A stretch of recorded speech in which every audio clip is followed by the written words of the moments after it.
The worst that will happen is that Mohbad is not the biological father to your son, Liam. Highest, you no go show the world who be the papa of your son. Guys, Auntie Adunni, Mama Wummi sister don't come out. Don't come put mouth on the ongoing gbasgbos for Liam DNA when they circulate for social media. Say the highest thing that can happen to Wummi, the highest, if the DNA test come out, not be Mohbad, be papa. But all this are stubbornness. All this one when she dey talk say no DNA, she no go conduct any DNA test, whether Nigerians like it or not. Say na she born her pikin, Mohbad never doubted the paternity of that child, so nobody, even Papa Mohbad, Mr. Aloba, cannot tell her to conduct a DNA test. Auntie Adunni, Wummi's auntie based in America, now he don't come out now, they tell Wummi and her mama say you are not doing yourself good though. They make Wummi just do this DNA for peace to reign. And to Mama Wummi, are you truly a mother? How you go sit down that they drag your pikin every day for social media, yet you no fit advise her make she go do this DNA? What is DNA? Why is DNA test a threat? My people, I go like make we hear from the horse's mouth. Make we hear from Wummi auntie Adunni, when she don't come out speak on the ongoing video of Wummi saying that she won't conduct any DNA test, whether we like it or not. Say if without DNA, Papa Mohbad no wan bury Mohbad, make it dey chop the corpse. And wow, my people, let's watch the video together. But before then, this na Vaolebas TV. Hit on the follow button, and the least you can do to support me is help me share my video. What that will happen is that they will tell the world it doesn't belong to Mohbad. You don't have to reveal the father of that child. That is the worst that could happen. Àfi tó bá jẹ́ wípé ogún Mohbad nìkan ló wà after. Oh, wà after life ọmọ ẹ. Àfi tó bá jẹ́ pé ò nífẹ̀ẹ́ ọmọ ẹ. If you love your daughter, your son, ẹ̀kan lọmọkùnrin kú. Take it or leave it. Face the truth. I posted something on my page last night. I didn't even know I was going to talk about you. I said, face your fear. You only face this fear one day. You face it and conquer it.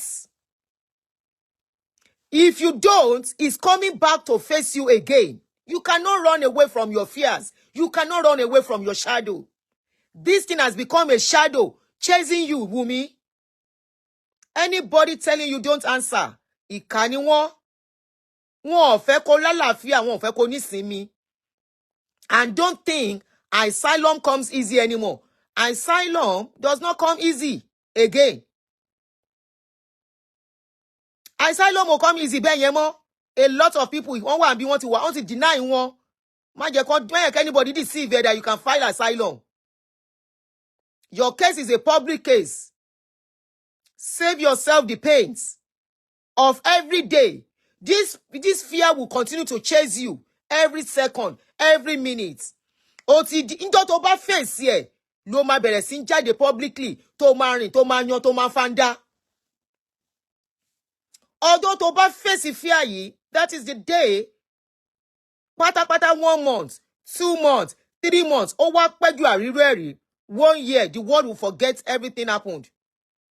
And you will walk with your head up. You don't have to disclose the father to anybody. Tó bá jẹ́ pé Mohbad kọ́ ló bí. Tó bá jẹ́ ibi tí ẹ̀rù wà nìyẹn.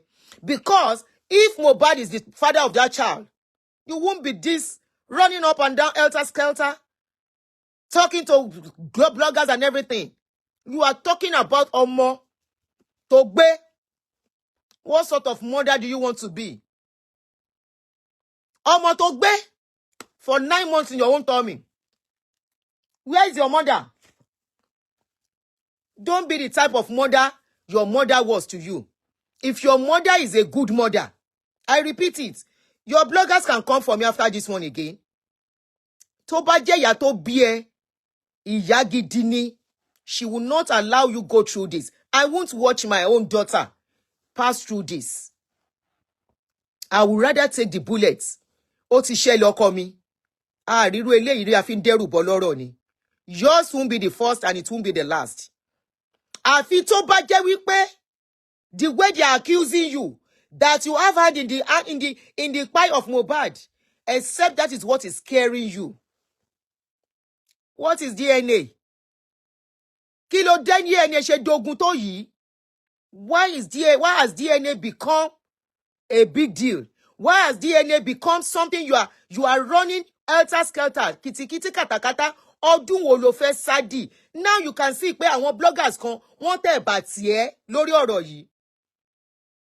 Not because they are getting money from it. Èló ni Facebook ń san.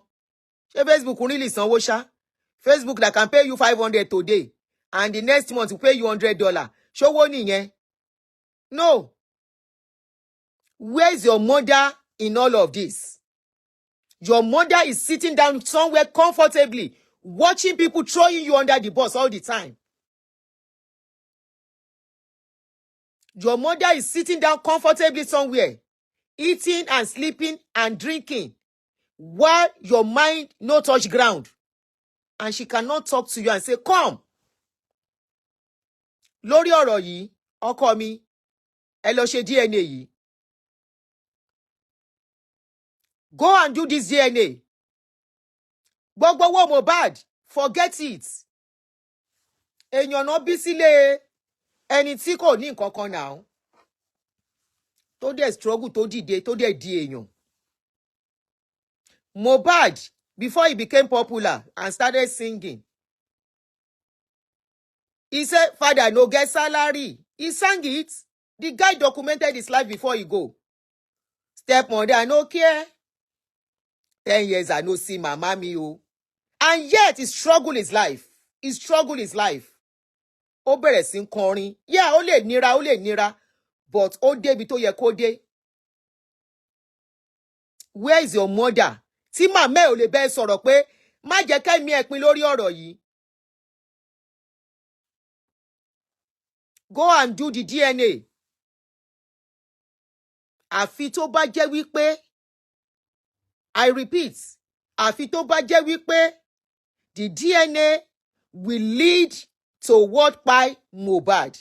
That is when I think you are the one that will start, that is making a lot of people look at it before. Before, a lot of people were on your side. They were sympathetic. They were empathetic. I personally was empathetic about your issue. I said, it's a work I have worked before. I won't just point fingers. What is going on? I was reluctant to accuse you of anything. Because I was like, I have gone through this thing. Wípé wọ́n fi ikú ọkọ búyàn lásán, mo mọ bó ṣe rí lára. Kàmáì wá sọ wípé wọ́n wá sọ fún ẹ pé ìwọ ló pa ọkọ ẹ. Gbogbo nǹkan tó bá gbà. Ẹni ṣó bí tẹ́ bá fẹ́ mú mi lọ. Nǹkan téèyàn máa sọ nìyẹn. Tí ọwọ́ yàn bá mọ́. Anywhere, if you want to take me, I'm ready to go. Kì í ṣe wípé kó máa sọ wípé o ò ní ṣe DNA, o ò ní ṣe nǹkan kan. Now as it is, the Wummi, tó bá dára ẹ lójú, mo challenge ẹ. I'm challenging you. If your hands are clean in this case, challenge challenge people, neutral people, that they should take you, that you want to clean yourself of this mess. That you want them to take you to where you are going to swear. A neutral person, ní kàn mú ẹ lọ síbi tó ti máa búra wípé ò lọ́wọ́ sí ikú Mohbad. Kò kún ẹ́. A lot of people were on your side before, but people are beginning to see sense. Pé kí ló lè tẹ́lẹ̀ yìí? Kí ló lè tẹ́lẹ̀ yìí? I have videos on this my page. I'm very sure tó bá ní kàn wá lọ búra, they will say yes, I'm ready. Wọ́n pè mí lẹ́ni 18 years, 19 years lọ́dún yìí. Come and swear wípé kó ọkọ ò lọ́wọ́ sí. 19 years down, I will follow them. I will follow them. Oh yeah. When gbà tí tó ọ̀dọ̀ mi ṣẹlẹ̀, they did autopsy. They didn't even tell me. I've told you in my last show for about you. They did not even tell me they were going to do autopsy. Mi ò tiẹ̀ mọ̀ bí tèmi wà no anyway. At the end of the day, I was given the results of the autopsy. Èmi náà gbélé lọ́wọ́. Èmi náà gbélé lọ́wọ́ because bó ṣe lọ was shocking to everybody. Orí ló ń fọ́hun.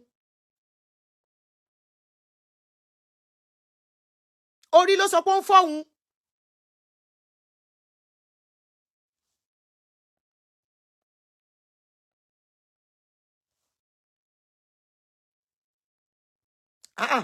Ọ̀rọ̀ DNA ṣe wá dológun. Ó wá di lawyer. Lawyer is now writing back and forth láàrin gbogbo yín. Lawyer wá ń kọ lẹ́tà láàrin gbogbo yín. What's the big deal? The only thing your father-in-law is saying is about kí ló ń porúkọ ẹ̀ DNA. Ó ní no DNA, no burial. Òun ṣá ló máa sin ọmọ ẹ̀. Wọn ò lè gbókù Mohbad fún ẹ as ìyàwó, kò possible. When I was saying it the last time, àwọn èèyàn ní kò possible kó lè gbé fún. Àwọn kan láwọn lọ gbòkú. Ẹ̀yin lẹ ló kú ọmọ lọ́mọ. Ìgbọ́lẹ̀ tí iná ti ń ṣerú ẹ̀.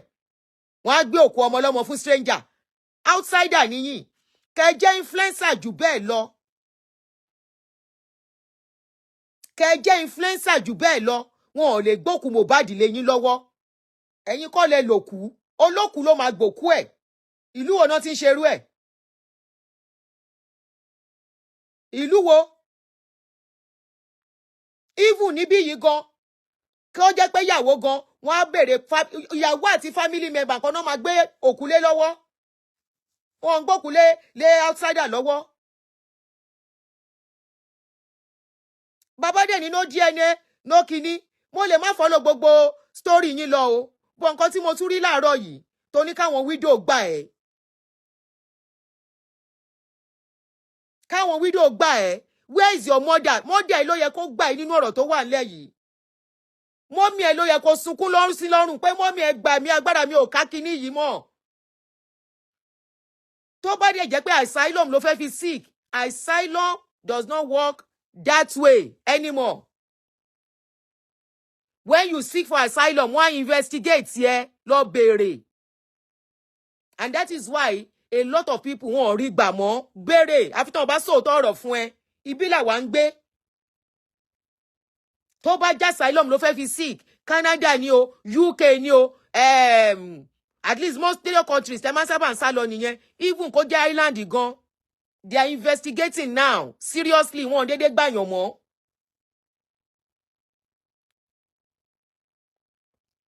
My man, cry unto your mother.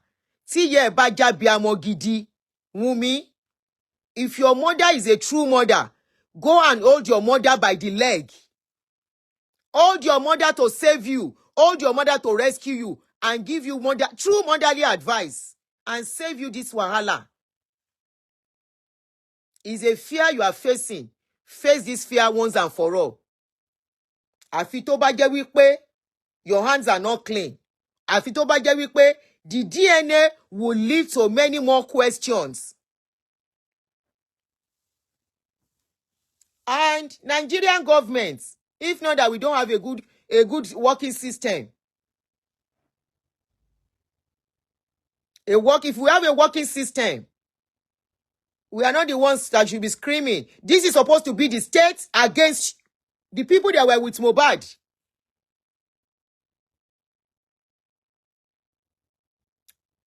This is the state against the people that were with Mohbad in his last moment, not the public.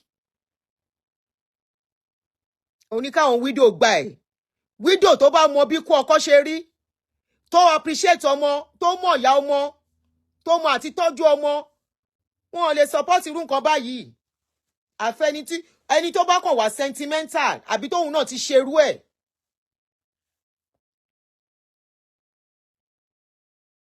Ikú ọkọ wa ṣe di pé nǹkan tá à ń sá fún pé ká lè wẹ́ra wa mọ́.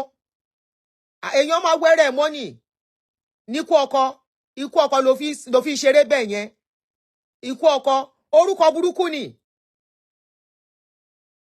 Orúkọ burúkú tí ẹ̀dá ò gbọdọ̀ gbà sórí.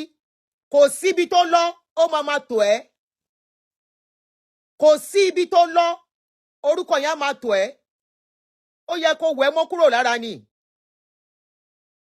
Ó yẹ kó wẹ̀ kúrò lára ẹ pátápátá kó lè rí ayé gbé, kó lè rí ayé ṣe. Ìmọ̀ràn lèmi wá fún ẹ. Mi accuse of anything. Kò sí ibi tó fẹ́ sá lọ lórílẹ̀-èdè ayé yìí. Àfi tó bá lọ síbi tí àwọn Nigerians ò sí. Àfi tó bá change ojú ẹ. Orúkọ burúkú. Màmá ẹ̀ dẹ̀ ń wú ẹ̀ gẹ́gẹ́ bí abiyamọ. Kọ́ máa jù ẹ́ sábẹ́ bucket àbí abẹ́ bọ́ọ̀sì náà ń pè é. Wọn ò lè sọ fún ẹ wípé ọkọ mi ẹ̀ẹ̀kan lọmọkùnrin kú, jẹ́ àyanjú ọ̀rọ̀ yìí kúrò lẹ̀. Bó bá ṣe gbà, ó ní ìdá tí sẹni tó lọ́mọ tó bá jọkọ ẹ̀kọ́ lónìí. Àfi tó bá jẹ́ pé I keep repeating, ó máa lead to more questions. Kí ló dé, kí ló lè tó yẹn? Kí ló lè tó yẹn? Tí Nàìjíríà kìíní bá da autopsy láti oṣù 6, ṣé kò yẹ pé result autopsy ti jáde? Kò yẹ kí result autopsy jáde. Ó dẹ̀ yẹ kó ti mọ̀ by yourself pé ọkọ tó bímọ fún, tó ló bímọ fún yẹn Mohbad, tó bá jóun ló lọ́mọ, that guy, ẹ̀mí tó ń ba ẹ̀mí ẹ̀ ó le, spirit ẹ̀ le.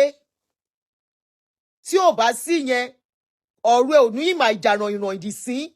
Kò sí, there is no day you open social media, you will not see video about him.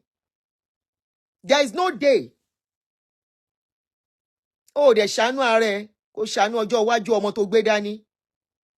Àwọn wo náà ń fi ẹ́ lọ́kàn balẹ̀ wípé máa jó lọ, mò ń wẹ̀yìn ẹ. Àwọn wo náà ń fi ẹ́ lọ́kàn balẹ̀ tí wọn ò jẹ́ kó mọ̀ wípé tó bá kọjú sí ẹ kó tá, tó bá kẹ̀yìn sí ẹ tá, tó bá kù wọ́n nìkan kó tẹ́rù ara ẹ pa. Wípé ọwọ́ epo láráyé ń báyàn là. Àwọn wo ni tí wọn ò sọ fún ẹ wípé ẹkún àdásúnlẹ̀kún wọn báyàn sún.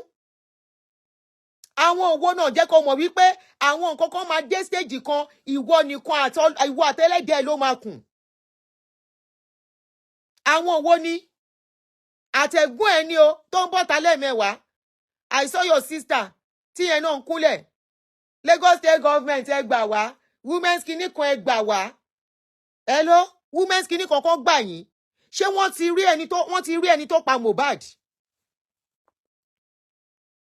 Mo ń bèrè ni o. Ìyẹn Kàrímù àbí kí ni lady yẹn ń jẹ́? Lagos State Government, Rẹ̀mí Tinubu, kìíní kan Tinubu, help us o. Help you for what?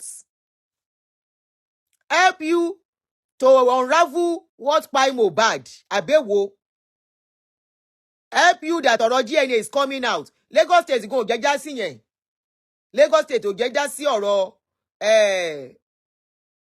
mo DNA tí bàbá kan béèrè. Mọ̀ pé ẹ ti sọ̀rọ̀ yín di yam pepper scatter.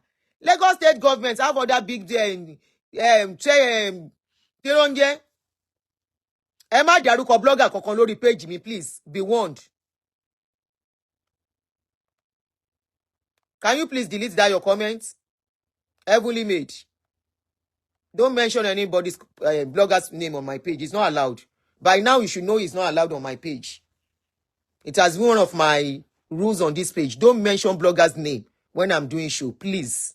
It's not allowed on this my page.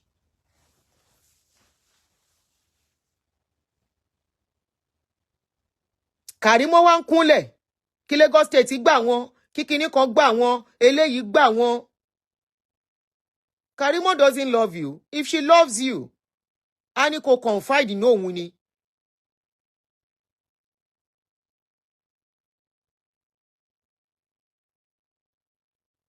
Mohbad ò ní sùn o. Mohbad ò ní sùn.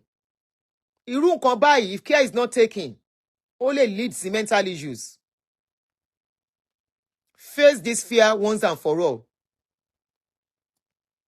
Wummi, face the fear. Ẹ̀ẹ̀kan lọmọkùnrin kú. Ọjọ́ tó bá face ẹ̀ ló free o. The day you decide to face it, that is the day you will be free. Sorry, calling on bloggers, going to bloggers and all the rest that you are doing, it won't save anything. You need peace. You need peace. Irrespective of ẹni tó bá ní Liam, ìwọ ló yìí ní nǹkan ẹ. Wọ́n ń bóbìnrin du ọmọ. That is why they actually ask for maternal DNA. Paternal no máa ń ṣe. Wọ́n ń bá obìnrin du ọmọ, ìwọ ló ní nǹkan ẹ. Irrespective of whatever results will come out, except there is more to it. Your father-in-law have said, no DNA, tóun ò bá ṣe DNA òun ò ní gba òkú ọmọ yẹn lọ́wọ́ wọn.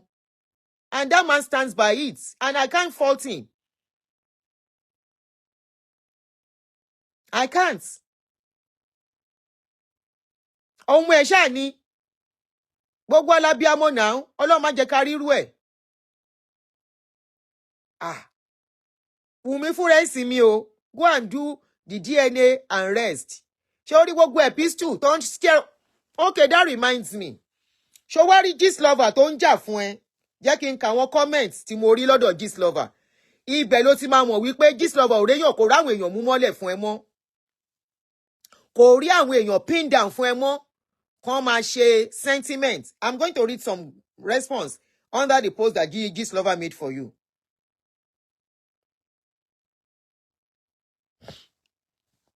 Okay, this is it. Oh, he or she was talking about DNA. Them don't grant you access to carry out the DNA, but you are intentionally delaying the whole process so you can complete the church and house you are building. I don't know about that. And blah, blah, blah, blah. Then I read your own something that you sent to Gistlover. You said this man wants me pie so he can claim Liam. Please help me. I am all Liam has. I will go anywhere to get justice for my husband and to stand for my son. If you say you will go anywhere to get justice for your son, your husband, this is about justice too. You said he has refused court order. What is the court order for? I don't know what the court order is for. There are some of the things, it's not everything I'm following. So if I miss anything, what is the court order for? He knows what he's doing. If he didn't complete his church and house, he won't stop. Anyway, so you went on, and this is where I saw that you called on widows, you know, and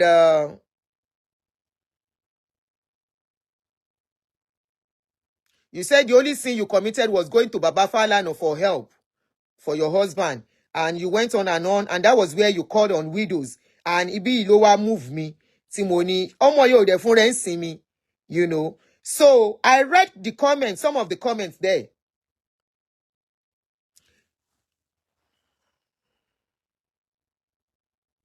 Somebody said, one Iyalaje Abike Tikati said, even Oba's write-up carry emotions that Wummi's own, than Wummi's own. Don't worry yourself. It may not be now or 20 years to come. The truth will still come out. Continue manipulating. Then another Oluwadamilare Akins said, both you and this your Wummi dey craze. These are people that were supporting you before. Somebody said, there is something fishy about this Wummi. Gbogbo comment yìí tẹ̀léra wọn ni o. Somebody said, both Oba and Wummi are manipulative in this case. Ṣó ti rí báyìí? Somebody said, this thing is very simple. Post the court order, the original, and I'm sure people will confirm from the reputable court of law. And at least we all know you are ready. All this emotional blackmail is not working. Fine girl. Why DNA come hard like this? These are comments under what Gistlover posted for you. Not me, I own opinion now. Ṣó ti rí wípé ayé ò ní padà lẹ́yìn wa. Àwọn tó ń support ẹlọ́dà Gistlover tẹ́lẹ̀ náà sọ gbogbo eléyìí. Eléyìí sọ wípé first time I will not support Gistlover. Wummi and no claim at all. These are still comments. The next one says, one Adesola Adulojuda that says, the greatest manipulator ever exists in the world. Wummi continue. Just know that juju can never stop God. By the time he wants to release his judgment upon all the pies of Mohbad, which you orchestrated by yourself, It may take long, but karma will visit you. Let people who are full of emotions and sentiments continue to defend you, but karma will never miss road. I don't blame you. It is the Nigerian police I blame. Still the same. Gbogbo comments yẹn tẹ̀lé wọn ni o. All the comments. All the comments. One supplement said, anyone who sees nothing wrong in what Baba Mohbad is doing needs a brain check. How can you say he's still seeking justice with what he's doing? Now, wow, Wummi, darling, the Lord is your strength. I know you will overcome this storm one day. God is your strength. They don't want you to overcome this storm. Anybody that wants you to overcome this storm will tell you, go and do this thing and move on with your life. Except, I won't stop saying except, your hand is inside this thing. If your hand is not inside, they will tell you, go and do this thing and move on and start living your life with your child. Honestly, Kole, anybody that loves you will not tell you, continue to fight this man. Because as it is, this man is bent on fighting this thing dirty. Some people are after that, they are following him. They want him to get justice. That people that have such children of Mohbad's age mates, they want Baba to get justice.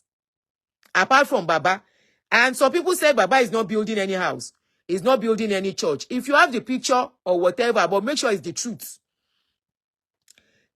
Somebody said, after that one, another comment says, Oba fear God and the judgment day. Oh. Somebody said, one Masinachi Okoli said, that's why I love my tribe, Igbo. Once they carry your matter enter shrine, truth must jump out from your mouth. Somebody said, one Rita Adunni said, it's high time, I beg, this girl needs to move on. She needs strength to take care of her son. Enough is enough. And somebody said, all of them in that family, their hand no clean. You can see that most of the comments, if out of almost 10 comments that I read, only one comment supported you. The rest that used to be your supporter and under Gist Lover, with the narration that Gist Lover sold to us, with the narration, I personally came out for Prime Boy, nígbà tọ́rọ̀ yìí ṣẹlẹ̀. Because, no, Naira Marley, sorry. I personally came for Prime Boy when this thing happened. I said Prime Boy, sorry, not Prime Boy, Naira Marley. I personally did a video for Naira Marley with the narration that Gist Lover, you and Gist Lover sold to us. That Naira Marley àti Sam Larry, not pa Mohbad. At the end of the day, we found that they were not even around. At the end of the day, even Prime Boy that the Olopa wants to rope into the case was not around. The only people that were around was you, Spending, àtàwọn whoever, no lẹ́jọ́ wà nínú ilé nígbà tí Mohbad kú. And they said, Olopa said they found some syringe. Ìwọ lọ́tọ̀ ni syringe tó bá ń bẹ̀. Oní ọ̀tọ̀ ni syringe tó bá ń bẹ̀. Then it was even alleged that your sister was the one giving you what to use for her, for him. Nínú ilé. You waited for long to get a nurse when hospital is there. There are so many questions that we have asked. And that was what led us to where we are today. At this stage, Wummi, fúnra ẹni sinmi, go and do DNA. Go and do DNA. There are lots of questions. And you can see that this boy that you call your husband is not going to rest. He wants justice. That guy wants justice. If somebody like him can still come back and talk, when I say I don't want to talk about it again, the boy wants justice. Widows want justice. True widows. True mothers want justice. True fathers. Tí wọn gbàdúrà kan gbé ọmọ tí ò ń ṣe tí wọn wá fún wọn, they want justice. Wummi, gbogbo àwọn tó bá ń sọ pé don't do any DNA. Àwọn tó ò nífẹ̀ẹ́. I will tell you do that DNA and have rest of mind. Because ogún ọdún lẹ́nìí, ọ̀rọ̀ yìí ò lọ́lẹ̀. Ogún ọdún lẹ́ni, it will follow you. It has become a fear. It has become like a cloak. It has become like your second skin. Tó ń gbé káàkiri. You need to shed it one day. Shed it as fast as possible so that ara á balẹ̀. Jẹ́ n ṣàpèjúwe nǹkan kan fún ẹ kó lè yé ẹ. Nǹkan kan ṣẹlẹ̀ sí mi ńgbà kan. Kíní yẹn wá dàbí ìbẹ̀rù tí mi ò lè confront. Tí n bá confront kíní, mi mọ bí tó máa já sí. Tí mi ò bá confront kíní, I will never be happy. Mo dẹ̀ ń gbé body yẹn, mo ń gbé kiri. Mo ń rù, mi ò lè jẹun. Tí n bá jẹun, inú bedroom ni máa lọ straight, mo máa púpù ni. Oúnjẹ ò dúró lára mi. Mo wá ń gbé body yìí káàkiri. Mo wá wò ọjọ́ kan pé ṣé bí ṣe máa continue léléyìí ni. And I woke up one day. Mo ní pátápátá là fọ́jú, kùmọ̀kùmọ̀ là dẹ́tẹ̀. Ojú àfọ̀ọ̀fọ̀ tán, ìjà ló ń dálẹ̀. Ìlẹ̀kẹ̀ má já sílé, má já sí òde. Ó ṣáà máa já ni, tó bẹ́tà kó já tó bá fẹ́ já. Tó bá ṣe ṣàṣà, tí ò bá dẹ̀ ṣe ṣà, oníkálùkù àfilẹ̀ a máa bá rẹ̀ lọ. Bẹ́ẹ̀ ni, there are times tó yẹ pé àwọn nǹkan kan á sọnù lọ́wọ́ ẹ, tó bá wá tó rí tó bá yá, wá substitute fún bí ilé ayé ṣe wà nìyẹn. And I confronted this fear. It was tough for me to confront it, but I had to confront it. I confronted it, but the worst that will happen, I was ready for it. I was prepared. I was getting myself ready. And I faced it. I said, this is it. And I faced it. The day I faced it was like, ọjọ́ yẹn, bí ọ̀tá mi gbà, bí ìgbà tó ọ̀tá mi gbà ọjọ́ òkú ni. Immediately I faced it, ó dàrú. Ó dẹ̀ lójútùú. Bí láyé ṣe wà nìyẹn. Some situations will come. Tó o bá dànù, o ò lè ṣá. Some situations will come. Tó o bá dànù, o ò lè move ahead. Some situations will come. Tó o bá scatter ẹ̀. Confess here. You go nowhere. Ó máa dàbí second skin ẹni clinging to you. Ìdùnnú òdẹ̀ ní sí fọ́tà ẹ̀. Face it. Face it. Ó ń bọ̀. Àwọn ládẹ́dẹ̀. Tí kìíní tí nǹkan bá rárá tó ń lókè tó lọ sókè ni wọ́n ní kíni ilẹ̀ ló máa bọ̀. Kò sí nǹkan tó ń bọ̀ lókè tílẹ̀ ò gbà. A dẹ̀ rírú eléyìí rí. A fi ń dẹ́rù bọ́ lọ́rọ̀ ni. I will put that clause. Except it will lead to what by your husband. Do that DNA if your hands are clean. And forget Aloba family ever existed. Do that DNA. You have said your son will never bear their name. Your son will never have anything to do with them. Do that DNA and forget that family ever existed. Now, if the family wants justice, let them fight for the justice by themselves. You have seen enough stigma. You have gone through enough if truly your hands are clean. You have gone through enough stigma. You have gone through enough backlash. You have gone through enough pain lórí ọ̀rọ̀ yìí to continue to hold on to it. Hello? Tí Mohbad bá wà ní ayé tó bá lóhun ò fẹ́ mọ́, ó máa move on pẹ̀lú láìfẹ́. Tí ó bá yẹ pé by this time, tí ìpàdé Mohbad wàá ṣe ilé ayé ẹ. So why will Mohbad's issue tó ti lọ hold you bound forever in your life? If your mother loves you, this is what your mother should be telling you. Wípé ọkọ mi, ọ̀rọ̀ ti rí bó ṣe rí, o ní láti gbégbé ayé mi.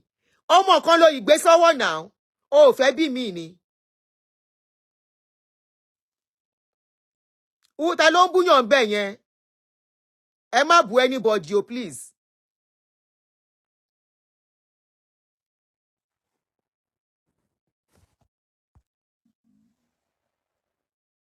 Ṣé wọn ò fẹ́ kó gbélé ayé mọ́ ni?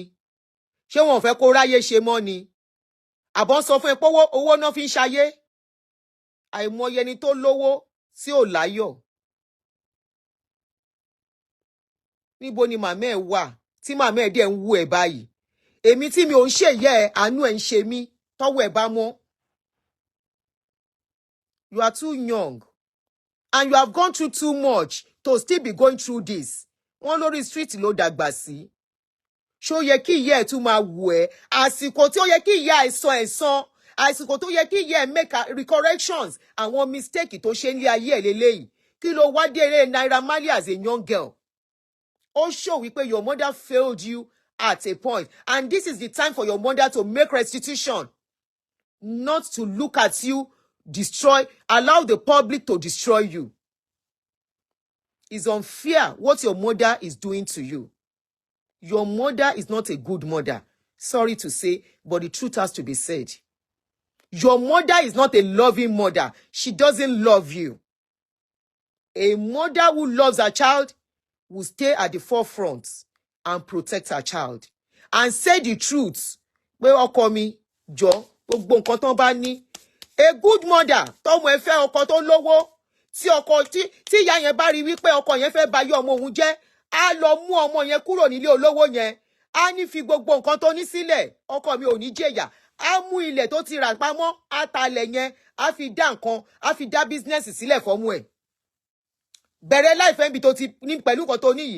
Ọkọ mi láìfẹ́ mátà sí mi, mi ìfẹ́ kí nǹkan ṣe ẹ́, ìwọ ló máa bu yẹ̀pẹ̀ lórí mi. Nǹkan tó yẹ kí ìyá ẹ̀ ṣe nìyẹn. Ṣé ìyá ẹ̀ ló ní kó máa fa wàhálà káàkiri orí social media? Irú ìyá wo nìyẹn? How old are you? How old are you? Tán pàtẹ́ sí gbogbo ayé báyìí. Ọmọ 20 something. O tí ì ṣayé rárá now. O ti wọ 30 ni. Even 30 ò tí ì bẹ̀rẹ̀ ayé. Ṣó ti wọ 40 ni. Ṣé màmá ẹ fẹ́ kó jẹ́ kó dé irú èjì yìí? Kó má lè wà proud àti gbórí ẹ̀ síta mọ́. Kí ló dé? Irú àwọn abiyamọ wo làwọn jẹ́? Irú abiyamọ wo náà jẹ́? At least ẹ̀gbọ́n ẹ̀ Kàrímọ́. She made us to know irú parenting tí màmá yín jẹ́. Ṣé kò yẹ kí màmá yín make restitution nísìn? Kò yẹ kí màmá yín make correction gbogbo mistake tán ti ṣe lórí yín. Ẹ lè máa paint ẹ̀, ẹ máa paint ẹ̀. Bẹ́ ṣe paint ẹ̀ náà lè expose ara yín. Bẹ́ ṣe paint ẹ̀ lè expose ara yín. Ṣé bẹ́ níjọ́ mẹ́ta ìwọ́n ní Kàrímọ́ àtàwọn kan tún jà ní family yín. Kò sí family tí ò ní tiẹ̀. Ẹ má ṣì mí gbọ́. Ṣùgbọ́n when it comes to mother àti ìyá, ọmọ àti ìyá, nǹkan tá à ń sọ leléyìí. Ó yẹ kí màmá ẹ gbà ẹ́ níyànjú ní ọkọ mi lọ ṣe DNA yẹn. Tó bá ti ṣe DNA yẹn tán, ṣé kọ́kọ́yà àfi tó bá jẹ́ pé I keep saying tí nǹkan mi bá wà ńbẹ̀. Màmá ẹ ló yẹ kó pè ó yá ibi tọ́rọ̀ dé yìí. Níbi tí ọ̀rọ̀ dé yìí. Ṣé kíní kò dẹ̀ gbàgbé páwọn ọlọ́ba exist? Gbàgbé páwọn ọlọ́ba pé wọ́n exist. Jọkọ mi gbàgbé pé wọ́n exist. Gbogbo nǹkan tọ́mọ wọn fẹ́ tó fílẹ̀ fún wọn. Kí ló dé? Kí lẹ mú wá sáyé? Kí lẹ fẹ́ gbé lọ sọ́run? Tán wá ń dà ìrìbòrìbò. Àtẹni tó ń bẹ ṣe update Gistlover tó ń bẹ ṣe update náà.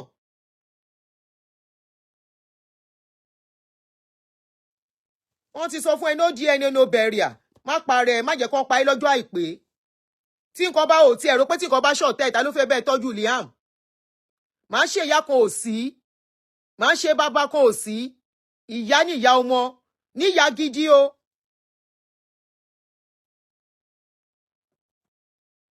Ní ìyá gidi. Àwọn tó bá ní kó má ṣe DNA, ó jẹ́ pé ó nídìí. There is more to it. Ẹ̀wẹ̀ mi fẹ́ máa lọ. Tó bá wùn ẹ́ kó gba àmọ̀ràn, tó bá wùn ẹ́ kó má gba àmọ̀ràn. Èmi ti sọ yìí tí máa sọ. Àwọn bloggers ò bá dẹ̀ gbé mi hánu.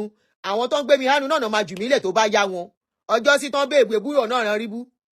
Èébú tán bá fẹ́ bú kán bú, wọ́n bá bú mi tán wá tún gbé mi lẹ̀. Èébú ò ń so mọ́yàn lára. Olóòótọ́ dẹ̀kẹ̀rẹ́ kò ń lẹ́ní. Èèyàn ò lè sóòótọ́ kó ní káwọn èèyàn máa ju òkò lòun. Láwọn tó ń ràgà mọ́ bọ tiwọn lábẹ́. Tí wọ́n fọmọ tí wọ́n tán fọ ọmọ tí wọ́n sábẹ́ aṣọ tán daṣọ bò báyìí pé rán ọmọ mi ò gbọdọ̀ ṣẹ̀sín. Ọmọ mi ò gbọdọ̀ ṣẹ̀sín. Iwájú ọjọ́ ọ̀la ọmọ mi ò gbọdọ̀ bàjẹ́. Tán wá ń wù ẹ́. Tán wọ́n encourage ẹ. Tọ́rọ̀ fi dàrú yamayama dé stage yìí. Débi pé bàbá ọkọ ẹ. Bó fẹ́ fún wọn lọ́mọ gan wọn ò lè gbọ́mọ lọ́wọ́ ẹ mọ́. Ìwọ gan tó bá stupid ló máa gbọ́mọ fún wọn. Kò sí nǹkan tí ọmọ ẹ àtàwọn ọlọ́ba lè ṣe. Bóyá ìyá ọkọ ẹ o. Àtàwọn family wọn yòókù. But as far as bàbá yẹn wà concerned, ẹ hàn lè jọ ní nǹkan ṣe pọ̀. Ìyá ọkọ ẹ tó ń bá ṣẹjọ máa ṣe. ọ̀yà ọkọ ẹ̀dẹ̀kẹ̀rẹ̀ mi ò ráyè ti yẹn mi ò ráyè ti ya ọkọ ẹ yẹn mi ò ráyè ẹ̀ àti sọ̀rọ̀ sí tó mi ò ráyè ẹ̀kọ́ ni káwọn obìnrin mi kọ́kọ́ lára gbogbo nǹkan tó ń ṣẹlẹ̀ yìí ẹ̀kọ́ ni káwọn òbí kọ́kọ́ lára nǹkan tó ń ṣẹlẹ̀ yìí pé ẹ tọ́jú ọmọ yín tá a bá ń pariwo ẹ tọ́jú bó jẹ́ méjì lẹ lè bí ẹbí méjì kẹ fún wọn nífẹ̀ẹ́ kẹ tọ́jú wọn kẹ́yìn náà lè rí sinmi lọ́jọ́ alẹ́ kẹ lè rí sinmi káwọn ọmọ yín lè dùn nínú ẹni tí ò bá tọ́jú ọmọ òun náà lè ní sinmi ìyá kìíní ibi tó wà ń sìn ìyá Wùnmí kó lóun lọ́rẹ̀ẹ́ rẹpẹtẹ tó ń sọ̀pọ̀tì ẹ̀ sọ̀pọ̀tì rọ́nà fún tó bá kúrò wájú wọn tán wọ́n á bu àwọn náà máa bu pé nǹkan báyìí má làwọn túbọ̀ ṣebí Yorùbá ni àbí Yorùbá kọ́ ìyá wọn máa yí ẹ̀yìn padà báyìí sáwọn náà máa bú yẹ pé nǹkan báyìí má làwọn bù nǹkan báyìí má làwọn gbọ́ Ọlọ́run má ṣe mí níyà òṣì orí èmi ẹ̀yà fáwọn ọmọ tèmi ṣeré àwọn náà máa sọ láwọn tíyà wọn tó bá rò pọ́n tiẹ̀ ń sọ̀pọ́tì yẹ tíyẹ rò pé òun rí sọ̀pọ́tà kò ní sọ̀pọ́tà àwọn ọ̀tá náà surround ìyá ẹ̀ náà tó máa bu dáadáa tó bá gbẹ̀yìn tìtàn ṣáwọn lè gbà kọ́mọ tí wọn kó máa jà ìràn lórí social media kó máa fọmọ tí wọn ta yín tẹ́bá náà fọmọ yín pa ọmọ náà fi ẹ́ pawó ìwọ ló fààyè kan fi ẹ́ pawó sílẹ̀ ṣáwọn lè gbà kọ́mọ tí wọn kó máa mú ọmọ tí wọn kó máa gbá ọmọ tí wọn here and there kó máa gbá from one page to another from this page to another from that page to another kó máa fi ọmọ tí wọn ṣe ping pong ṣáwọn lè gbà ní àwọn tó bá sọ fún ìyá ẹ̀ wípé ó dà bẹ́ẹ̀ tó hàn bá lè bá ìyá ẹ̀ gangan sọ̀rọ̀ ìyẹn àwọn tó bá jọ̀rẹ́ yẹ o tó bá ní àná tí mò ń wo àbúrò ẹ̀ abẹ́gbọ̀n ẹ̀ Kàrímọ́ ṣe bọ́mọ Kàrímọ́ ṣeré wá sórí social media nígbà tó ń sọ̀rọ̀ ó sáré gbá ọmọ yẹn sí kọ́nà ni tìtorí wípé kí ni kò fẹ́ fọmọ ẹ̀ ta káìtì lórí social media ó sáré mú ọmọ yẹn ó sáré tì í sẹ́gbẹ́ kan ó sáré tì ọmọ ẹ̀ sẹ́gbẹ́ kan kó má bàa rí so àbọ̀rọ̀ là ń sọ fún ọmọlúàbí tó bá dénú ẹ̀ kó dodidi tó bá wùn ẹ̀ kó gbọ́ tó bá wùn ẹ̀ kó gbà tó bá gbọ́ àǹfààní ara ẹ̀ tó ò bá gbọ́ ẹ lè wà lórí ọ̀rọ̀ yìí 2 years from now bó ṣe máa jà ìran nìyẹn torí Mohbad ò rẹ́dí àti lọ sùn síbì kankan láì ṣe pé wọ́n get justice fún DNA yẹn must ní fún ẹ̀wùn mi lọ ṣe DNA yẹn kó lè ní sinmi ìjọ tó bá ṣe DNA yẹn ìjọ yẹn làlàáfíà délé ayé ẹ̀ ìjọ tó bá ṣe DNA yẹn the worst that will happen will come out negative. That is the worst that will happen. Tó bá dẹ̀ come out negative, ìjọ yẹn gangan ló ti bẹ̀rẹ̀ sí ní àlàáfíà. I tell you. Ọjọ́ tó bá come to the public pé yes, the worst that will happen ni wípé àwọn social media á tún pariwo wọ́n á gbé àwọn ti sọ Mohbad kan ló lọ́mọ kíní kankan ló lọ́mọ. That is the worst that will happen. The worst tó lè ṣẹlẹ̀ nìyẹn. Kò sí nǹkan míì àwọn ti sọ kí náà fẹ́ sọ tán ti sọ kí náà fẹ́ sọ tí wọn ò ti sọ òun kọ́ ló lọ́mọ òun ni àwọn ti sọ ó bá tán ẹ ló lọ́mọ o kọ́ máa wẹ́ni tó lọ́mọ kiri ìwọ ló mẹni tó lọ́mọ tó bá jẹ́ òun kọ́ ìwọ gan lè má mọ̀ bó dẹ̀ mọ̀ ni that's the worst wàá ó bá dẹ̀ tán justice for Mohbad gọ́ọ̀mẹ̀ntì lè wá sọ pé àwọn ti release òkú Mohbad bàbá Mohbad ti rẹ́ni tí ó ti di pọ́nmọ òun kọ́ ló lọ́mọ ló bá tán wàá dẹ̀ ṣe kí ni wàá wẹ owó ẹ̀ kúrò gbogbo nǹkan tó jẹ́ ti Mohbad kan máa kó lọ ṣọ́ sọ pé without ẹrù Mohbad ò lè ṣayé ni wọ́n lò lè ṣoríire ni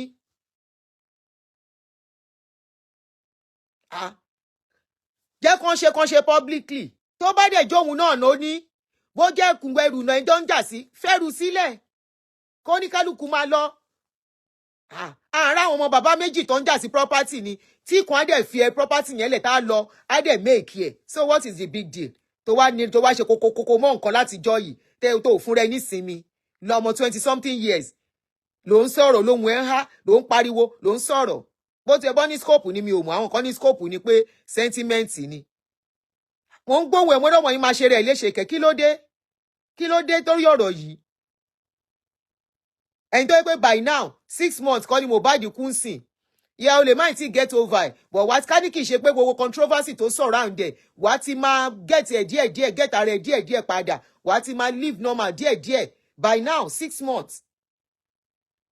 Tẹ́ bá máa fi rí 1 year tẹ́ bá máa ṣe 1 year ní memorial ẹ̀ ká ní kì í ṣe pé controversy tó surround ẹ̀ 1 year memorial ẹ̀ àwọn èèyàn ti máa sọ fún ẹ pé lọ ní relationship mi àwọn àgbàlagbà gan-an máa pè é jókòó. Àgbàlagbà náà máa pè é jókòó níbi tọ́rọ̀ dé yìí o ń ṣe o ìkéré o tó bá rọ́kùnrin mi pè é o dáhùn o àwọn àgbàlagbà náà máa encourage ẹ gan tó wá ń fa nǹkan tí ò fà tó wá takú sórí nǹkan tí ò ń ṣe kínní. Ẹni tó ṣiṣẹ́ tẹ́jọ́ ń sunkún dà ó ti lọ nà so kí ni wàhálà. Ọba àwọn ẹ̀ kò gbọ́ o ẹjọ́ èmi ń lọ mò ń lọ bí iṣẹ́ 11:30 àtúnṣì sọ. Ẹ ti jẹ́ kí kọ́fì mi tutù. Thank you Ifetayo. You said the world is large. We have forgotten Auntie Toyin DNA. Auntie Toyin tiẹ̀ ti move on. Kò sẹ́ni tó rí tiẹ̀ rò mọ́. Auntie Toyin tán ló gbọ́ ọmọ ṣọ́mọ mẹ́rin kan náà ló gbé wá. Àwọn wo náà ń jà ń bẹ̀ yẹn tẹ́ ń búyà láyà yín. Wọ́n máa blọ́ọ̀kì yín o. À ń jà ń bí ẹjọ́ o. Eléri ibu èmi ló tiẹ̀ ń bú. Òótọ́ jà lára jẹ ni. Òótọ́ jà lára jẹ ni ẹ fílẹ̀. Kò ń ṣèní náà tí ń bú mi. Èmi tí mo ti wà used to èébú. Ẹ fílẹ̀ ẹjọ́ máa ṣeré. Ẹjọ́ máa ṣeré wọn gbọ́dọ̀ má búyàn. Ẹ̀yin rí ibi tán ti sòótọ́ kó kọrò. Ọ̀rọ̀ tí mò ń sọ látẹ̀ nǹkan ẹjọ́ ṣé mo bú fún mi mo bú Wummi. Mo fún ní mọ̀ràn ìyá ni ìyá sọ́mọ ni tó bá wùn kó gbọ́ tó bá wùn kó má gbọ́.